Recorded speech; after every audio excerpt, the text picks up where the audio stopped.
Hello everyone. Welcome back to my YouTube channel, Read to Rise audiobook. So put on your headphone and enjoy the journey. Hey everyone, today we're diving into Master Your Emotions. This book has some amazing insights on how to understand and manage your feelings better. Master Your Emotions book by Thibaut Meurisse. To start this book, if you also face these 3 problems, then you must listen to this entire book. First point.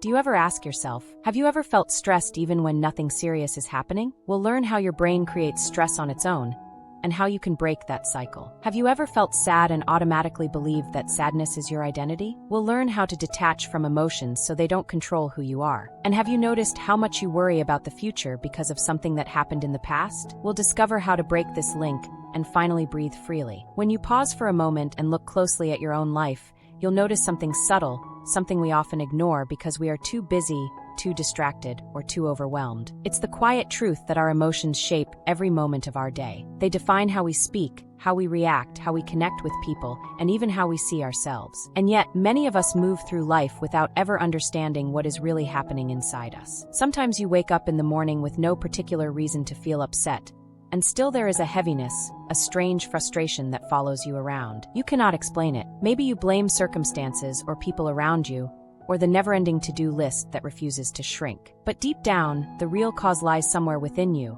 in neglected thoughts, in emotions you never addressed, in the silent experiences that have been sitting inside you for months, sometimes years. Think about those little things around you. The clutter on your desk, the clothes scattered in the corner, the files piled carelessly one over another. You may not notice it consciously, but your mind sees it. It absorbs the chaos. And slowly, you start feeling irritated without knowing why. A messy environment begins to create a messy state of mind. Without realizing it, you start carrying an invisible stress, a subtle tension that makes even simple tasks feel heavier than they should. But the beautiful part is, your environment can also become your medicine. When you create a space that feels clean, calm, and alive, something inside you also becomes lighter. A healthy environment doesn't just look good, it makes you feel good. It invites motivation, joy, and clarity. It tells your mind, you are safe here, you can breathe here, you can grow here. And then there is music, that gentle, magical force that can shift our emotions within seconds. Everyone has their own taste. It doesn't matter what is trending or what others like. What matters is what makes you feel alive. A tune, a rhythm, a voice. Sometimes it becomes a doorway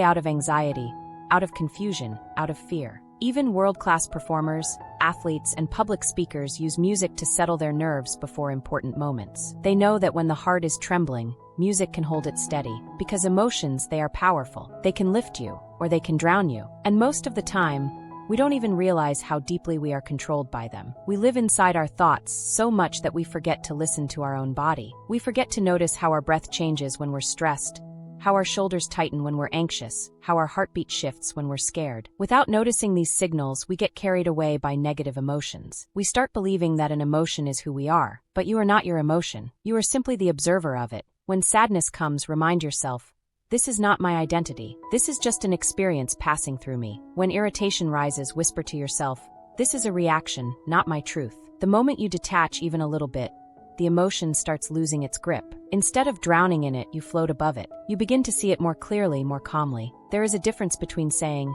I am sad, and saying, I am feeling sad. The first statement closes all doors. The second opens a window. Because feelings are temporary. They move, they change, they evolve. Nothing in this life stays forever. Not people, not situations, not emotions. This doesn't mean you should love less or stop caring deeply. Love with your whole heart. Cherish people with sincerity. But when a difficult moment arrives, remind yourself gently that even this moment is not permanent. It will pass. It always does. And with this awareness, you begin your journey. A journey of mastering what you feel. A journey of understanding yourself. A journey of reclaiming your emotional freedom. As you begin to notice your emotions with a little more clarity, something interesting starts happening inside you. You realize that most of the emotional storms you experience don't actually come from the outside world. They rise from within, from the stories you tell yourself, from the meanings you attach to situations, from the thoughts that run again and again in your mind like an endless loop. So often, the real problem is not what someone said, or what happened, or what you saw. The real problem is how your mind interpreted it. We humans have a habit of complicating everything. A single comment can turn into a long chain of overthinking. A small mistake can become a mountain of guilt. One uncomfortable moment can become a whole script of negative predictions. And slowly, without realizing it, we get trapped inside our own mind, inside a web of thoughts that keep pulling us deeper and deeper. But imagine for a moment, what if instead of reacting, you simply observed? What if instead of believing every emotion blindly, you watched it like you would watch a cloud passing across the sky? What if you allowed yourself to breathe before you judged and pause before you decided? When you create even a small distance between you and your emotions, they begin to lose their power. You stop being controlled by them. You stop fighting with yourself. You stop running from one feeling to another like a helpless passenger in a storm. Instead, you become the anchor, steady, grounded, aware. And this awareness teaches you something crucial. Every emotion carries a message. Fear is often telling you that something matters deeply to you. Anger is showing you where your boundaries have been crossed. Sadness gives you space to heal. Joy reminds you to celebrate the present moment without guilt. When you stop resisting your emotions, you begin to understand them. And the moment you understand them,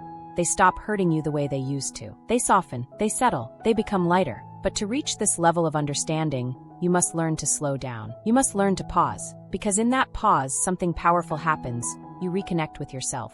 When was the last time you simply sat quietly without your phone, without noise, without distraction? When was the last time you asked yourself, what am I really feeling? Why am I reacting this way? What does this emotion want me to understand? Silence is not empty. Silence is where the truth appears. And once that truth becomes clearer, you stop blaming the world so quickly. You stop thinking that everything is happening against you. You begin to see that your inner experience is shaped by your inner atmosphere. If your mind is scattered, every situation feels overwhelming. If your mind is calm, even difficult moments become manageable. This is why it is so important to take care of your emotional energy. Protect it. Listen to it. Do not ignore it just because life is busy or noisy. Your emotional health affects everything.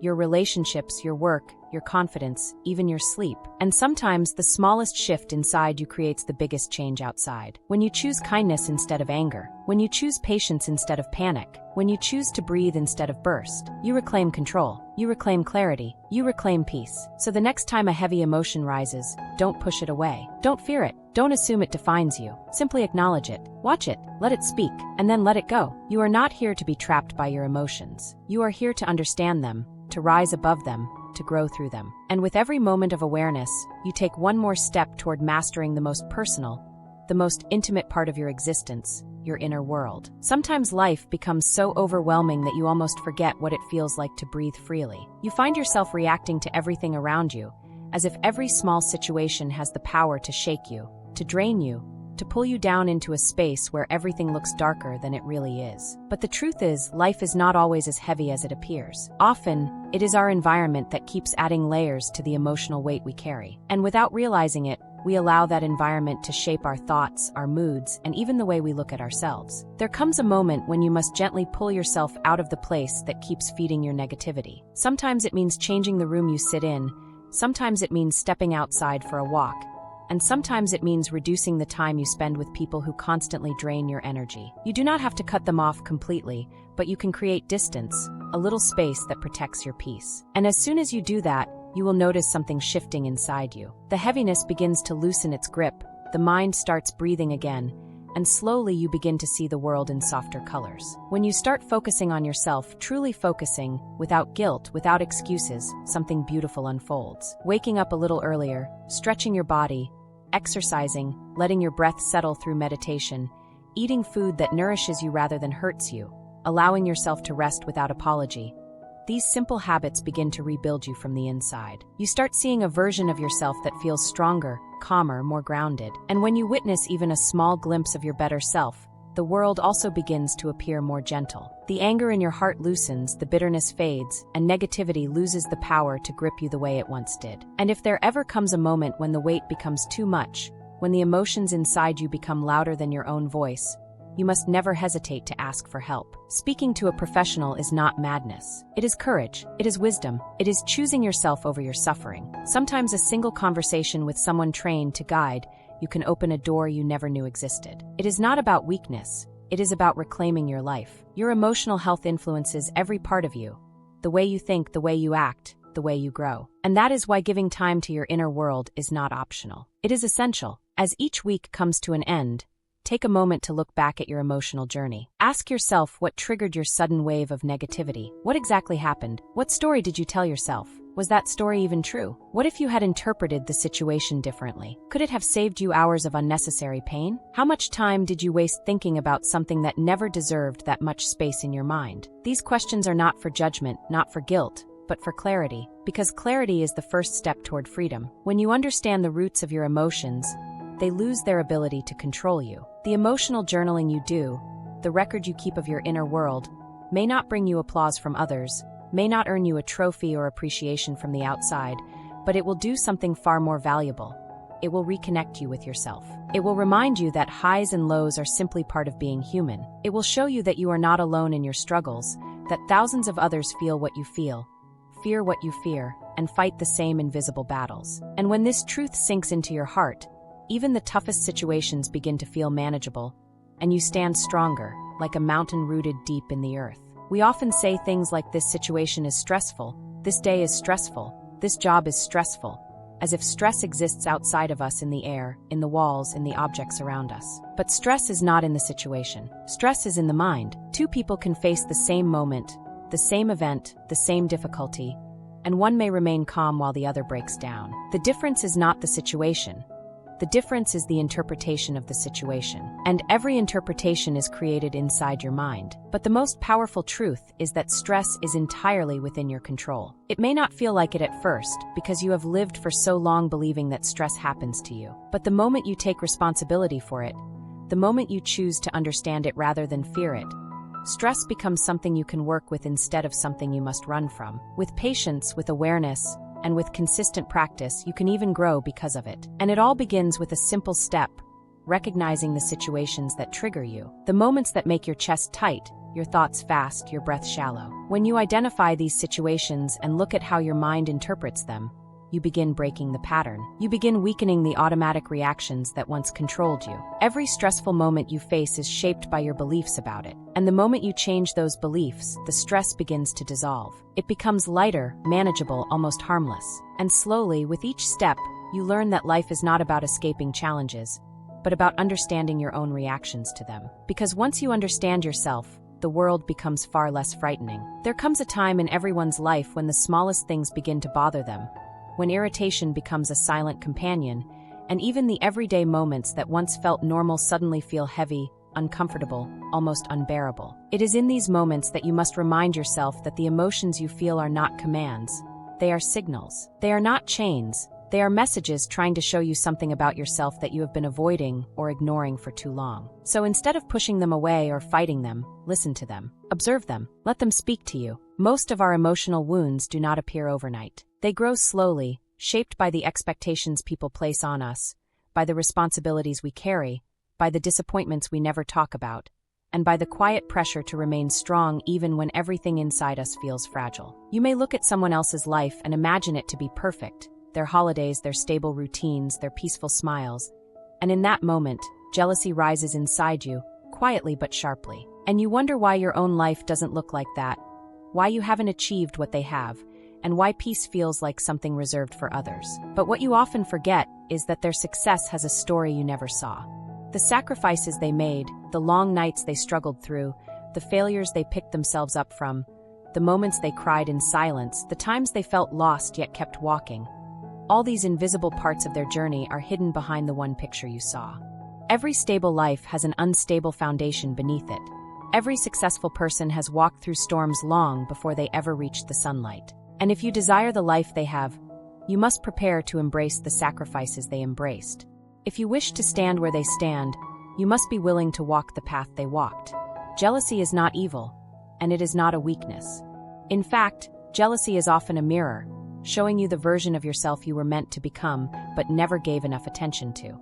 You only feel jealous of something you secretly wish for yourself. If you never wanted to be a doctor, you will never feel jealous of a doctor's success. If you never dreamed of being a writer, another writer's brilliance will not hurt you. But when someone achieves something that your heart once longed for, the ache you feel is not jealousy, it is a reminder of the dreams you left behind. And instead of letting that feeling burn you, you can choose to let it guide you. Because when the destination becomes clear, the journey, no matter how difficult, starts to feel possible. But clarity alone is not enough. You can know where you want to go, and still remain stuck where you are, simply because you refuse to move. Many people feel trapped in jobs they dislike. They wake up every day with a sigh, push themselves into routines that slowly drain their soul, and return home at night feeling empty. They blame the job, they blame fate, they blame circumstances, but they forget to ask one important question. What are you doing to change it? Because disliking something does not free you from it. Only effort does. Only consistent improvement does. Only mastering the thing you love does. And that mastery does not come overnight. It comes from choosing every single day to give time to the skill that lights you up, to the passion that makes you feel alive. You don't have to be aggressively ambitious. You just have to be committed. You don't have to make huge leaps every day. You just have to keep moving, even if it's slowly. And the beautiful thing about doing something you truly love is that you don't have to force yourself into it. It won't feel like a burden. You won't need motivation to drag yourself forward. Your own vision will pull you. Your own dream will become your fuel. And when something becomes your mission, you don't need external inspiration. You become your own source of energy. Even the most successful people in the world never stop working. Nobel Prize winners, millionaires, artists, thinkers, none of them retire from what they love. They keep showing up day after day, year after year, not because they have to, but because doing what they love completes them. Their work is not a task, it is a part of who they are. And that is why they never feel the need to run away from it. That is why they remain motivated without trying. They are not escaping life.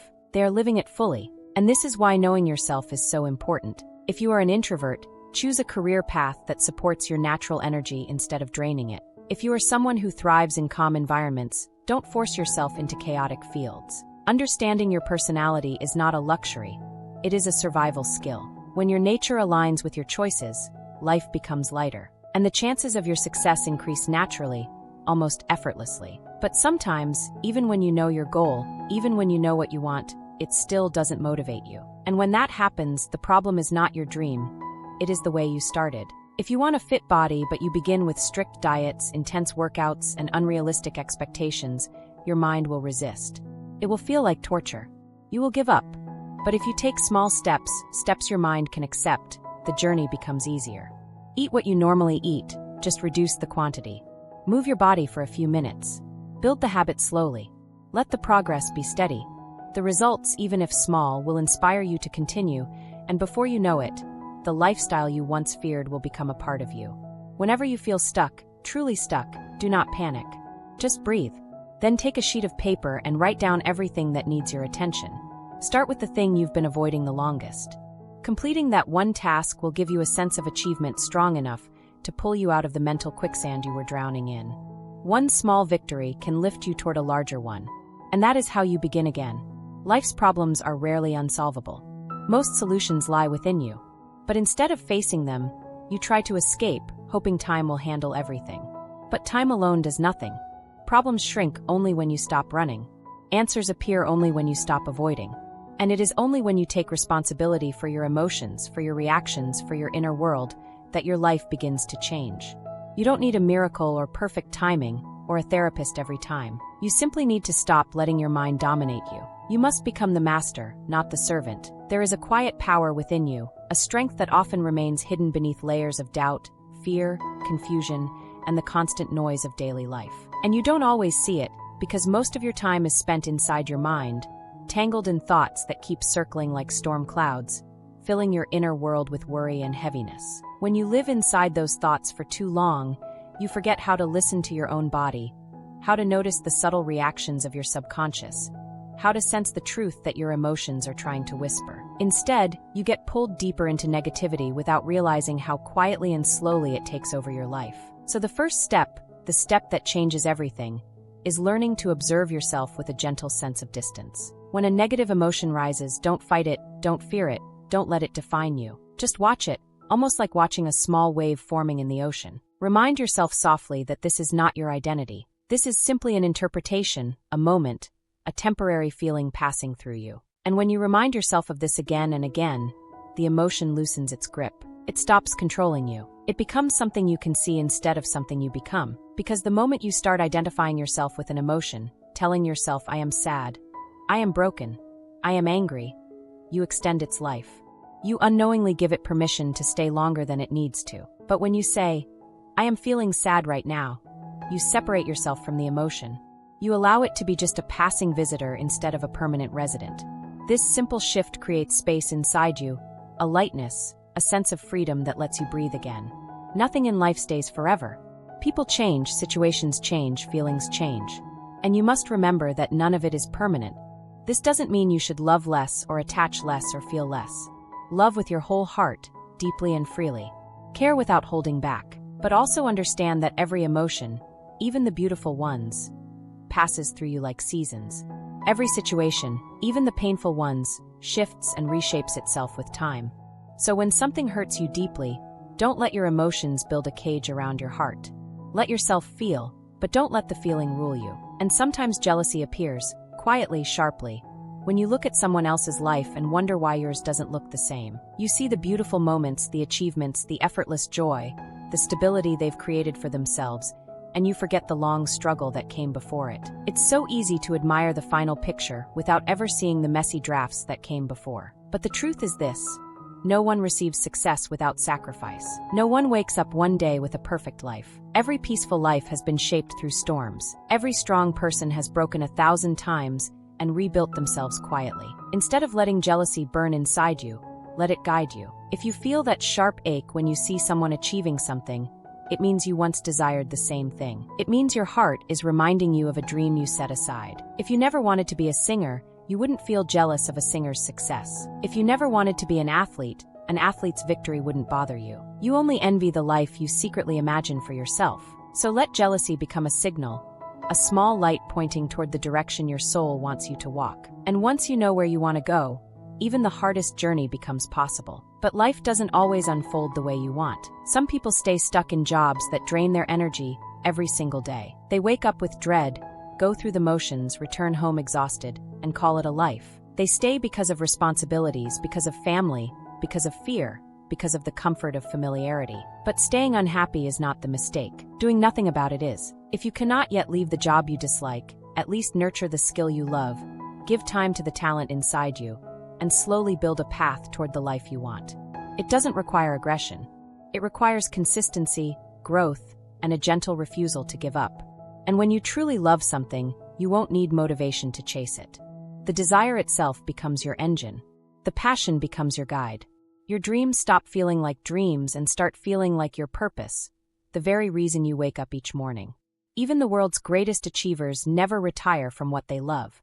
Nobel Prize winners continue researching. Writers continue writing. Thinkers continue thinking. Creators continue creating. They don't do it for applause or awards. They do it because their work feels like the truest expression of themselves. When you find the thing you love, it becomes a source of endless motivation, an unfailing flame inside you. But in order to choose the right path, you must first understand who you are. If you are an introvert, forcing yourself into a loud career will drain your soul. If you crave quiet, creative spaces, choosing chaos will suffocate you. Your personality is not a weakness. It is your compass. And when you align your career with your nature, success doesn't feel like a battle. It feels like a natural unfolding. Still, even with clarity, even with dreams, sometimes motivation fades. And more often than not, the problem is simply the way you begin. When you want a fit body and immediately throw yourself into strict routines, your mind rebels. It resists the sudden pressure. But if you take small, gentle steps, your mind supports you. Eat the same food but reduce the quantity. Move your body for a few minutes. Let the change be gradual. Slowly, your body responds. Slowly, the results appear. And those small results become the motivation you were desperately looking for. Whenever you feel trapped, remember this: you are not as stuck as you think. Write down everything weighing on your mind. Start with the thing you've been avoiding the longest. Completing that one task will create a spark of achievement inside you, strong enough to lift you from the heaviness that was holding you down. One completed step creates space for the next. And that is how you begin again. Most of the answers you are searching for are already within you. But instead of looking inward, people try to escape their problems, hoping life will magically fix itself. But nothing changes until you stop running. Nothing resolves until you face it gently but firmly. You don't always need motivation. You don't always need inspiration. You don't always need the perfect moment or perfect guidance. You simply need to reclaim control over your mind. Do not let your thoughts become your master. You must become the master of your emotions, the one who chooses, the one who decides, the one who leads. Your mind is powerful, but you are more powerful than your mind. There comes a moment in life when you finally realize that most of your suffering never came from the world outside. It came from the way you interpreted that world, The situations themselves were rarely the true source of your pain. What truly hurt you were the stories you attached to those situations, the beliefs you repeated, the possibilities you feared, and the memories you held on to long after life had moved on. And when you finally recognize this, something inside you shifts, quietly, profoundly, like a door unlocking in a dark hallway. Stress, that constant companion lurking behind your decisions, behind your deadlines, behind your responsibilities, begins to reveal itself for what it truly is. Not an external monster, but an internal echo. Stress doesn't live in the traffic jam. It lives in what the traffic jam means to you. It doesn't live in your boss's tone. It lives in your interpretation of that tone. It doesn't live in the situation. It lives in the mind that processes the situation. And once you truly understand this, stress stops feeling like an unbreakable chain. It becomes something you can reshape, something you can work with, something you can soften. You start realizing that every stressful moment is simply an unexamined thought, a belief unquestioned, a fear given too much power. And when you begin asking yourself the right questions, the fog starts to lift. Was the situation really as stressful as I imagined? What belief made it heavier than it needed to be? What could I think differently that would ease the burden on my heart? These questions are not a test. They are a gentle conversation with your own mind. A conversation that begins to pull you out of the quicksand one breath at a time. And often, you discover that the mind has been exaggerating, creating tension where none needed to exist, stretching small worries into overwhelming shadows. The solution is not to think more. It is to think less, to let yourself face the situation instead of running from the idea of it. Because dealing with something directly is almost always easier than imagining it endlessly. The mind can create storms that life never intended. And as you grow, you begin to see that not every form of stress is the same. Some of it is entirely in your control. The habits you build, the thoughts you entertain, the choices you make every single day. Some of it is partially in your control. The interview where you don't know the outcome but can prepare with all your heart. The exam you cannot predict but can study for. The competition where results are uncertain but effort is not. And some forms of stress lie completely beyond your control. The traffic that refuses to move, the weather that changes your plans, the unexpected delays that life throws in your path without warning. Learning to separate these three is like learning to breathe again. You stop wasting your energy fighting what you cannot change and begin strengthening what you can. And then there are worries, those silent thieves of peace that belong not to the present but to the past and future. Worry is the mind's attempt to rewrite what has already happened and pre-live what hasn't even come. It drags your heart through memories that no longer exist and imaginations that may never come true.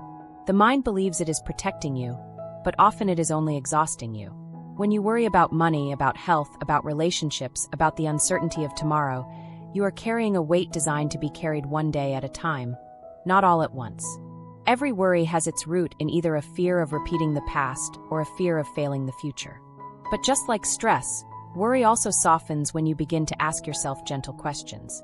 Is this within my control? If it is, then there is something you can do, a small step, a small action, a small decision that can give your mind a sense of direction. And if it is not in your control, then worrying becomes nothing more than a cycle that drains your energy without offering a single solution. And slowly, you begin to realize that most of the storms you feared were never storms at all. They were only clouds passing by. And then there is jealousy, that often uncomfortable emotion that people try to hide, suppress, deny, or feel ashamed of. But jealousy, when understood, becomes one of the most honest mirrors life gives you. It shows you what you truly desire. It reveals the dream you abandoned. It points toward the life you secretly wish for yourself. When you look at someone's success and feel a sting of pain, it is not because you dislike them. It is because a part of you recognizes that you are seeing a reflection of your own unfulfilled potential. And instead of letting jealousy poison your heart, you can let it guide you toward your own path. If you feel jealous of a writer, it means there is a story inside you waiting to be told. If you feel jealous of an athlete, there is a discipline inside you longing to awaken. If you feel jealous of someone's peaceful life, it means your soul craves a similar balance. Jealousy is not a weakness, it is a compass. And when you understand this, the emotion that once felt heavy and uncomfortable suddenly becomes a source of clarity. It becomes a whisper saying, "This is what you want. This is what your heart aches for. This is where you're meant to grow." And in this journey, you begin to notice how deeply your environment shapes your emotional world. The place you live in, the people you surround yourself with, the daily atmosphere you breathe, They all leave imprints on your mind. A cluttered space creates a cluttered heart. A chaotic environment creates chaotic thoughts. But a calm, clean, warm space begins to soften even the heaviest emotions. And sometimes the only way to heal is to change your surroundings, even if just a little, even if just for a moment. And through all of this growth, you start seeing how often people suffer in silence without reaching out for help, believing that seeking guidance is a sign of weakness. But it is not. Seeking help is strength. Asking for support is courage. Leaning on a therapist or a mentor is not madness. It is healing. You deserve a life where you don't just survive, you grow, you breathe, you feel, you rise. And with every emotion you experience, every challenge you face, every moment of doubt or darkness, remember this.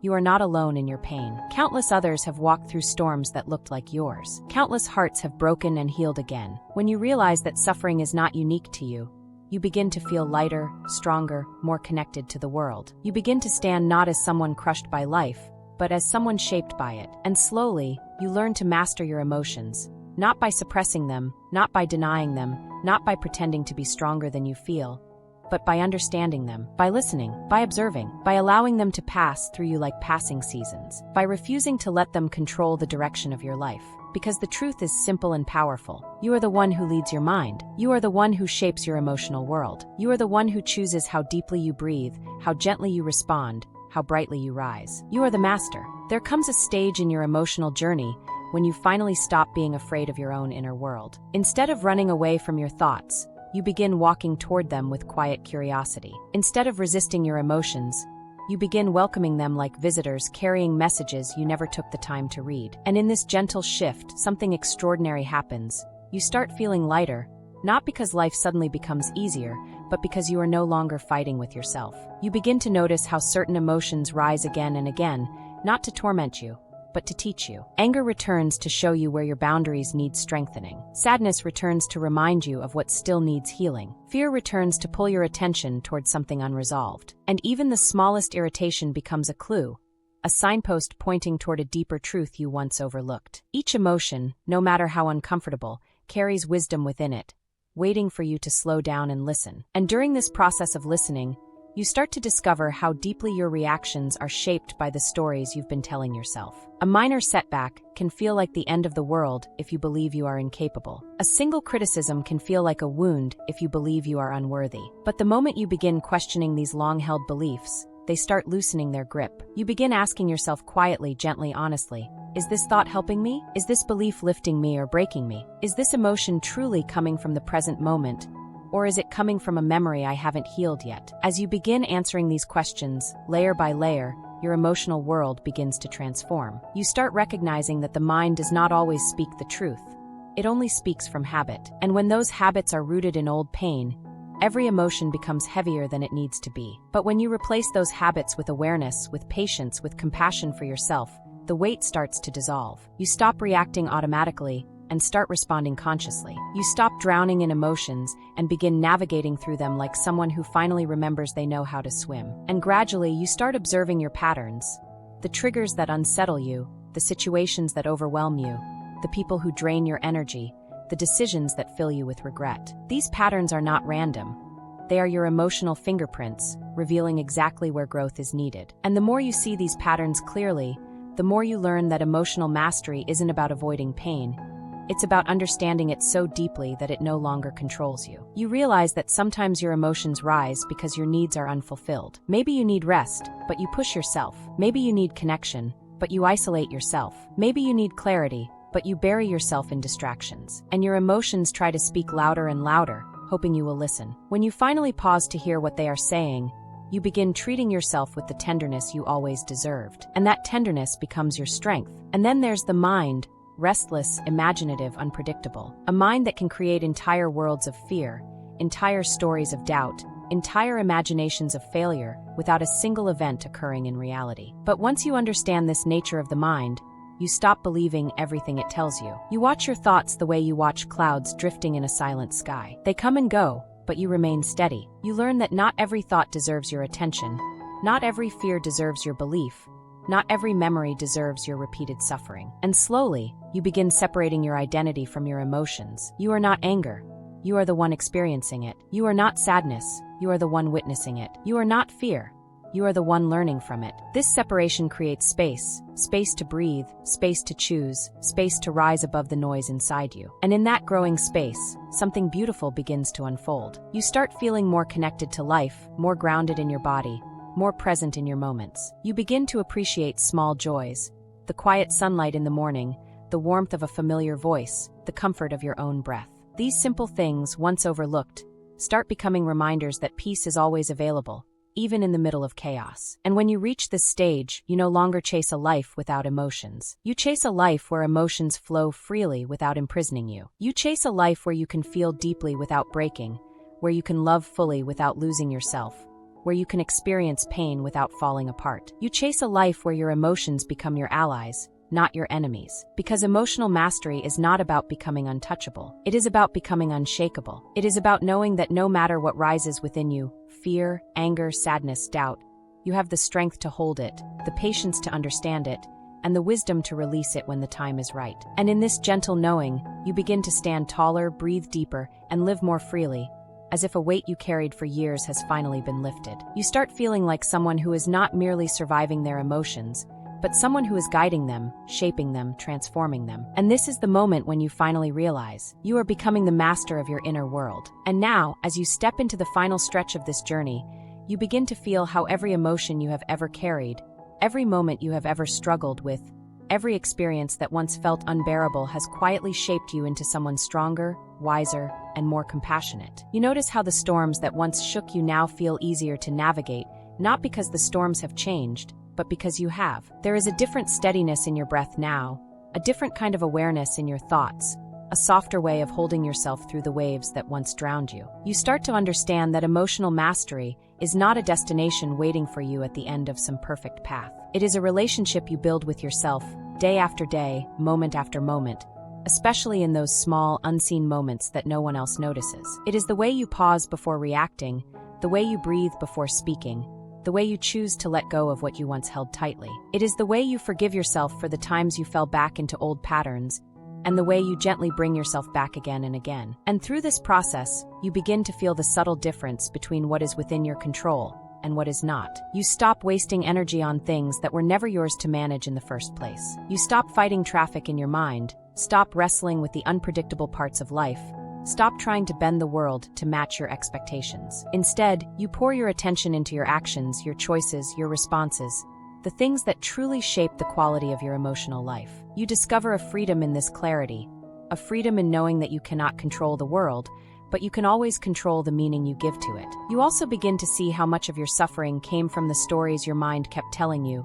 stories about what might happen, stories about what should have happened, stories shaped by past fears and old wounds. The mind loves to jump into the future, imagining worst-case scenarios that may never come to pass, while your heart quietly pleads for you to return to the present moment, where life is actually happening. And each time you pull yourself back into the now, each time you remind yourself to breathe and simply observe, you reclaim a piece of your power. And with that power comes a remarkable sense of calm. Not the kind of calm that comes from a life without challenges, but the kind that comes from trusting yourself deeply, knowing you can handle whatever rises inside you. You begin to feel like your thoughts are slowing down, your emotions are softening, your reactions are becoming more intentional. You catch yourself smiling more often, not because everything is perfect, but because you have stopped treating every imperfect moment as a threat. And as you move through your days with this new awareness, you begin to notice how your relationships change as well. You stop absorbing other people's negativity. You stop letting their emotions attach themselves to your heart. Instead, you learn to observe with empathy without taking on their storms. You listen with presence without losing yourself. You respond with clarity instead of reacting from old wounds. You begin to realize that you can be kind without being drained,